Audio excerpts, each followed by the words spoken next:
Hi, I'm Andrea. Thank you for stopping by for today's topic of holidays, to celebrate or not to celebrate. It can be challenging when you leave the organization when it comes time for holidays for a couple of reasons. First, you've been told a lot of things regarding the origins of the holidays and why they are so evil to celebrate. So there's that. And then there's a secondary issue of perhaps not having family to celebrate holidays with, which can lead to feelings of depression and isolation. So let's just go over a few quick things about this. First of all, in many conversations I've had with many people that were never JWs, a lot of them go through the same thing because perhaps they've got issues in their family, perhaps they're living a distance away and can't get to their families. So it's not an uncommon thing. In fact, I know for holiday times, I actually end up with groups of friends and people at different locations celebrating because of that very issue. So oftentimes, if you just tell people around you that you don't have anybody in the area, you'd be surprised how many people actually will open their homes to you and invite you. Or why don't you be the one to organize something and have some friends over? But the other advantage you have is that holidays, you understand it's just one day out of the year. So you actually have an edge over most people that you need to tap into because it's really what's going on a day-to-day basis that's more important. The other thing to tell you is it's very important you do not violate any of your code of ethics or integrity when it comes to holidays. If there is something, a custom or something associated with it that you are very uncomfortable with or you just don't like, don't do it. You are under no obligation to celebrate anything or to not celebrate anything. A holiday that I feel is very important for you to celebrate is your birthday. I personally never ever understood why it was such a problem.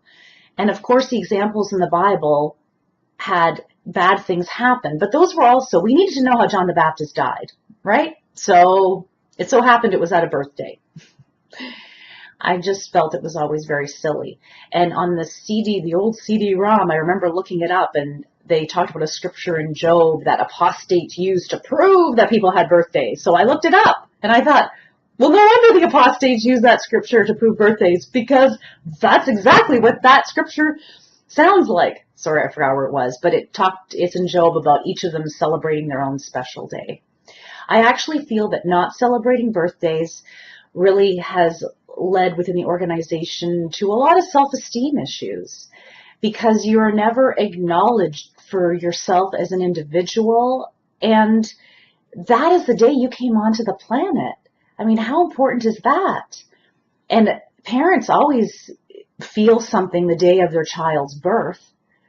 They always do, even if they're a witness. I know a lot that still would do little discreet things for their children because it was a celebratory day. Think of what that means to a mother and to a father. So celebrating birthdays, I highly recommend that one. And if you tell people you've never celebrated birthdays before, they cannot believe it and they shower you with things. In fact, actually today, because I just had my birthday, I went around on little errands picking up all my free birthday gifts from all the rewards programs I'm on. I got a free sandwich, a free pastry, and a free coffee today. So I had my little post-birthday lunch. And anyway, it felt fun doing it. So people are really sweet about things. And when it comes to holiday times, you may want to just get a little bit creative with it, as most people are now. I know families that at times, like at Christmas, for example, they will go to soup kitchens and work there or to shelters and help serve and make a fun holiday meal for the people, the residents that are living there. So there's all kinds of things you can do in the community to get involved in. And you can even just go to the movies, and it's okay to go to the movies by yourself. In fact, it's fun going to the movies by yourself because then you don't have somebody beside you talking to you. You can just enjoy the movie. So enjoy, get comfortable with being with yourself. It's fun.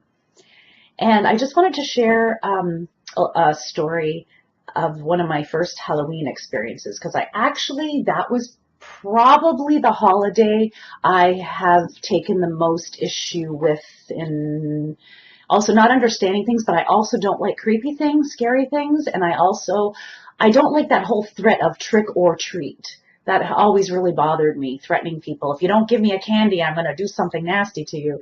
I really don't like that. That's not my style. I'd be more like, treat please, no tricks. So anyway, so one year I went to sorry, the cat's scratching the door. I have to let him out. One moment. Okay, go ahead, Timmy. There you go. I can see he's going to continually interrupt the videos. Okay, so one year I decided to go to a pumpkin patch, a haunted pumpkin patch with two friends, a mother and a daughter. So we get there, and this was a huge place, and they had this haunted barn tour. And it was students from a high school that were there, and they were really good. They were actually a little too good. So what happened was we get in the lineup, and the mother, the friend that was the mother, I was with her daughter, she decides she's too scared to go in it. So she's like, I'm not going to go. You two go. We're looking at her like, are you kidding? And I said, your daughter's going in. You're not going to come in. She's like, no, I'm too scared. And then about a minute after that, this woman with these two adorable little boys, she gives me her children and says, can you take them in? And I looked at her, the two of them, the two mothers. I'm like, what is wrong with you people? I have never been into one of these things. I hate scary stuff. This random stranger has given me her two adorable little children. I'm like, okay, whatever. So the four of us go in, and the first question they ask when you walked in the barn was, and it's pitch black in there, and they said, a little scare or a big scare? Well, fortunately, we all, in unison, including the cutest, the littlest boy, all said, a little scare. I'm like, so, okay. So we go in, and it was actually very terrifying. All kinds of like creepy stuff and people jumping out of things. In fact, at one point, the little boy goes, I thought we asked for the little scare. And then there was this werewolf that kept jumping down and was like following us all the way through the whole thing. So we finally get to the end after we had our 5 million heart attacks. We get to the end, and we're at the door, and there's this really big guy there in a costume, like really creepy. I think he was like 6'4", I'm going to guess. He was huge. And he's just like growling, and he goes, what's the password? And he kept saying, what's the password? I'm thinking, oh my God, he's not going to let us out till we come up with a password. And of course, here's me, the former JW, who doesn't celebrate holidays or anything. So I have no idea what to do, but I'm the adult in the group. And I looked at him and I go, open sesame? I go, please move. I was trying everything to get this guy to open the door. And finally, the werewolf who'd been following us, the werewolf comes up to us and goes, trick or treat. And I'm like, what was that? And he goes, trick or treat. I'm like, oh. And then I realized the werewolf was helping us out. So I said, trick or treat. And then, miraculously, the doors opened. The monster guy let us out. Thank God. And then, of course, the mother was then, the mothers were there, the scared mothers that reclaimed her children, which is really a shame because they were so cute, those little boys. Anyway, so just have fun with it. Just go explore these new things. Do whatever you're comfortable with. Get into what the essence of it is, what the motivation behind the holidays are, because a lot of things are just fun. They're just about bringing families together. They're just about showing appreciation for nature, for your families. There's all kinds of good things about them. So focus on that, just like with the wedding bands that had pagan customs. Witnesses are allowed to wear those because they're focusing on the aspect that they want to. That is important for the culture and for the beliefs. So you can do that too. And who knows?